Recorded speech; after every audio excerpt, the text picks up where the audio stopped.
Mom, Dad, I humbly suggest you save some money and shop Amazon for back to school. It's for my growth, meaning my body's growing at an alarming rate. And clothes you buy me this year will be very small very soon. Plus, the clothes I love today will be out of style tomorrow. But at least your wallet doesn't have to be my fashion victim if you shop low prices for school at Amazon. Hopefully this is helpful. Amazon. Spend less, smile more.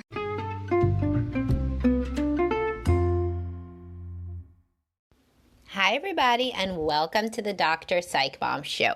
Today, we're going to be talking about bird nesting after divorce, which is when parents alternate who stays in the house and the kids stay in the main family house. The parents just come in and out based on who has their time with the kids.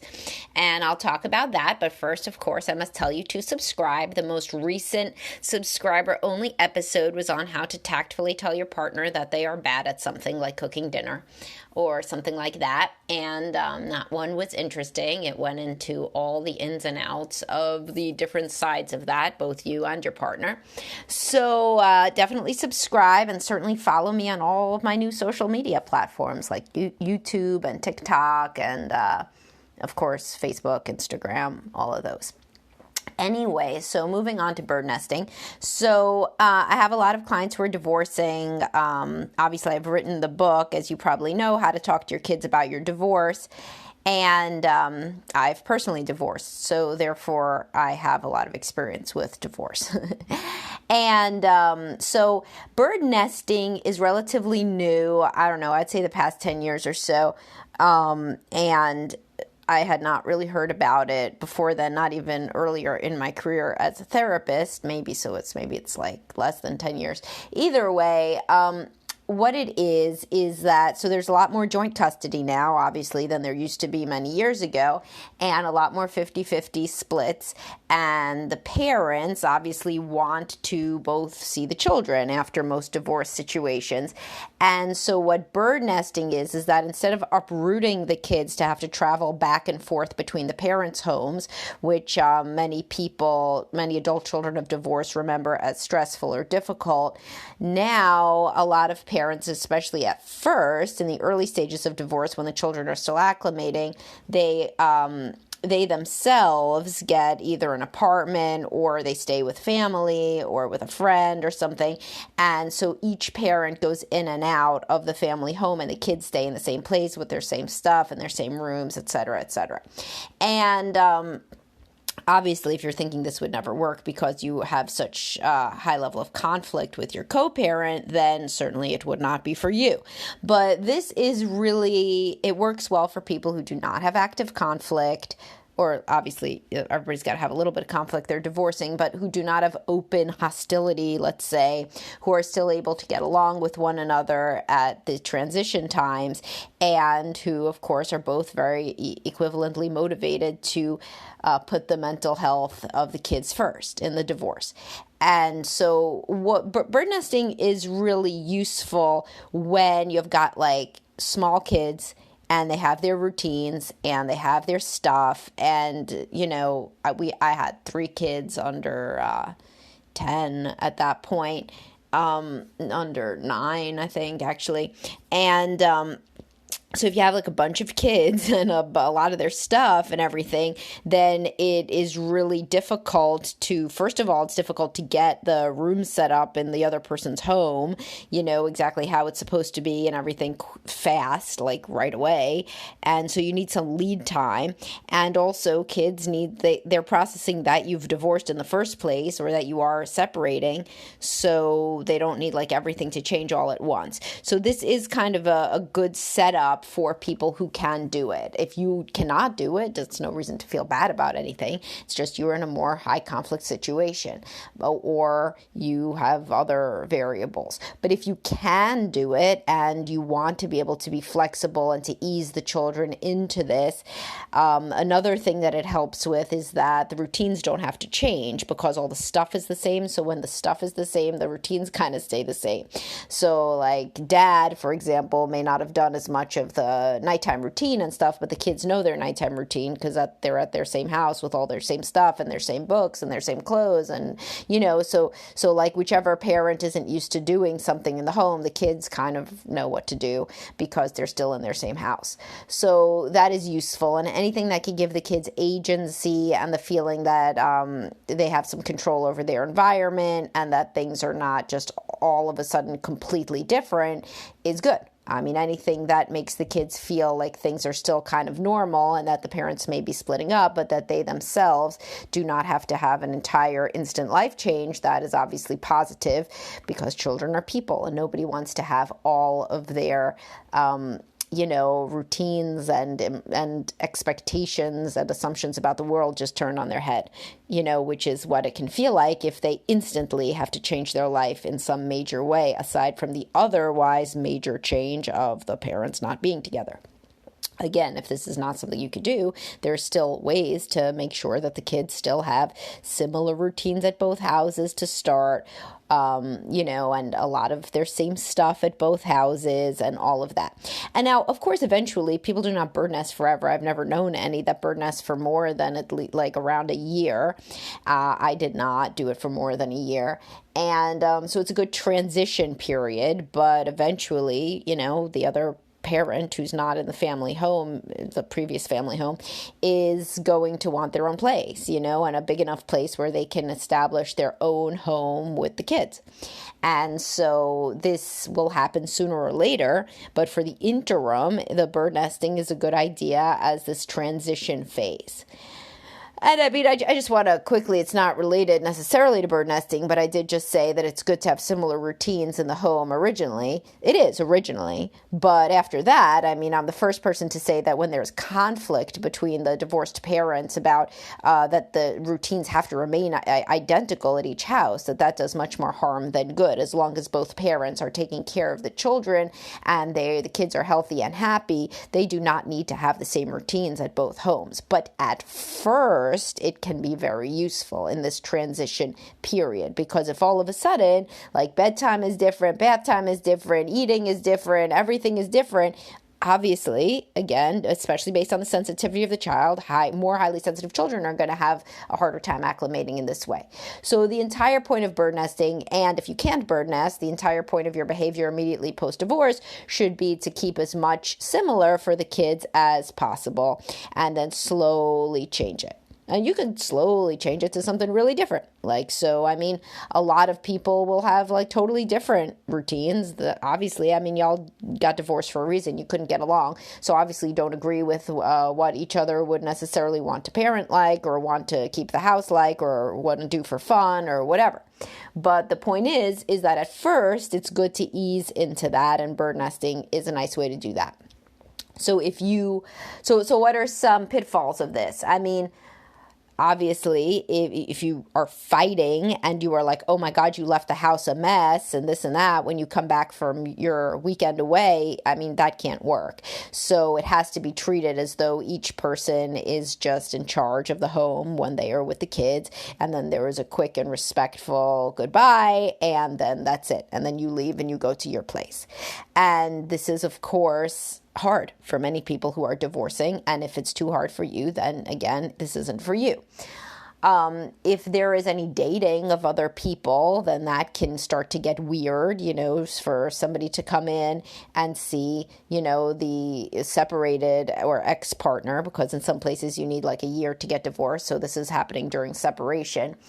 And of course, divorce can take a long time based on what you're deciding, but it's weird for one to come into the previous family home and see the new partner there, hanging out during the bird nesting time. So that can be strange. And sometimes people create, sorts of agreements around that. So for example, I will not be dating while we are still bird nesting. And that in and of itself is impetus for many people to stop the bird nesting period, because after all, you do divorce because you want to move on with your life in different ways, many of which include having a different partner and a whole whole different life, you know. So, but at first, the bird nesting is considered to be done as a transition time for the kids, where we're focusing on the kids. So in that period, a lot of people would agree to not necessarily have anybody else new come in. But I mean, you know, people can agree whatever they want. You know, and if people are doing bird nesting for longer than a couple of months, or especially longer than for a year, I mean, it's very unlikely that people aren't going to be dating. And so either that can be the impetus to leave and to start a new, you know, life with another person or whatever, or on your own while dating, or an agreement could be reworked so that the person can be in the family home, you know, or you could be in a situation where it doesn't bother you, honestly, as long as the kids are happy. And that's always the best situation, is to not let things bother you as long as the kids are happy. Another thing, sometimes people still have joint bank accounts and stuff where they use the money for the kids. I mean, this can be done. Of course, you're going to have to separate your finances at some point. So it's also very possible to just start, you know, having your separate accounts, but split the things that the children need, and 50-50, or however you're doing it based on salary. And this is going to be something that y'all work out in mediation or what have you. But you don't need to like do bird nesting only if you can like still basically be a couple, e.g. have joint finances, decide like what to get each other for like groceries. No, you don't have to do that. You just use it as a time where each of you, the important part is the house and like the kids' rooms and the kids having all their stuff. The important part is not whether you guys can still kind of financially or whatever act married. You're not married. And the other problem with bird nesting when people do it is that if they hang out for too long, so then like every time like dad comes back, so let's say like he comes back at Sunday at 6 o'clock is his time, and then like they're all hanging out from like 6 to 8 or even having dinner or something, the kids get very confused. They're like, what is this? Are you together or are you not together? So that can make kids yearn for the parents to get back together, and it can get a lot of can get them very confused. So the best for any sort of transition time when you're divorced or when you're divorcing or separated leading to divorce is to have a quick, courteous hello, goodbye. Certainly you can say, I'm dropping this off for this. Here's the socks. Here's the book. Here's whatever. By the way, she has a cough, and so I gave her Tylenol at 9. It can be given again at 12, whatever. That stuff, certainly, but not like major shooting the shit, all hanging out as a family. This stuff really is not fair to the kids, because if there's no hope of reconciliation, then why give them a hope of reconciliation? Those movies where kids try to get their divorced parents back together are movies because that is a secret fantasy of many children of divorce. So you don't have to feed that fantasy by engaging in ways that are going to be confusing and just very that seem very ambivalent, to any onlooker about whether you even want to be separated. People do this with the best of intentions, obviously, but to a kid who wants the family to be back together, then this can be very confusing and upsetting, even when then that family time eventually has to come to an end because one parent leaves again. So again, to have these quick transitions is important. And this isn't just for bird nesting. This is just in general. So even if you are in the more usual situation of the children going from house to house, when you drop them off, make sure that it's courteous and quick. And any sort of other communication can be done via text or via email. It certainly does not have to be done in some long, drawn-out conversation. And this is even important when you think that the kids are too young to understand. They're never really too young to understand that they can be confused about shit.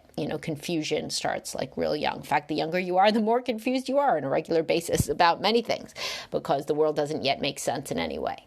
So those are the overall major points about bird nesting.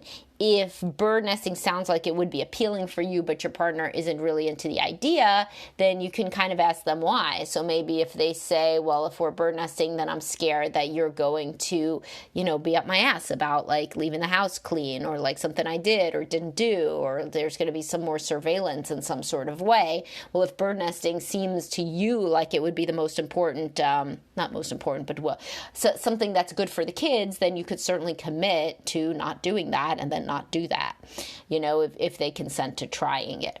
And listen, I mean, you could try things. Like, nothing has to be, set in stone. You could try bird nesting for a couple of weeks. I mean, people kind of have to get their footing of where they're living or anything anyway. So it could be something that you try for a couple of weeks, and then if it works, then you could keep going. And it's good for kids. They kind of pick up on it quickly, what's happening. It's not, the idea isn't confusing to them once it's explained. And again, it gives them more control over their environment, over their routine. They understand always what's going on, et cetera, et cetera. But if you do this, have to be respectful and polite about how each other is keeping the house and what you're doing with the kids and all sorts of things like that. I mean, don't do any crazy shit like watch the other one on Nest Cam or like whatever. It has to be like actually respectful, and this mostly works if it's an amicable divorce, which obviously from everything I'm saying, there's a great deal of possibility for conflict. So if you're already somebody who is engaging in conflict with your ex or soon-to-be ex-partner, then this probably would not be for you. All right, so if anybody has any questions about bird nesting that are more specific, you can certainly let me know, but that is pretty much what I know about it from what I did and from what other people that I've seen have done. And this is becoming increasingly common because, as I always say, we are child-centered as a society, and the only way in which that is really good is post-divorce. So child-centered divorce is much, much healthier for the kids, whereas children living in an intact family with a child-centered relationship do not get to see a healthy adult relationship. But in the situation when there's already a divorce and people are already stressed out, for them to keep being child-centered as the prevailing principle in their mind that guides their behavior is excellent and certainly healthier for the children. All right, cool. So any other specific questions can always be asked, especially if you are in my Facebook group where all of this interesting discussion usually transpires and you get a lot more interaction with me, which I don't know if that is a net positive for you, but it should be. And I'll talk to everybody soon. Bye-bye.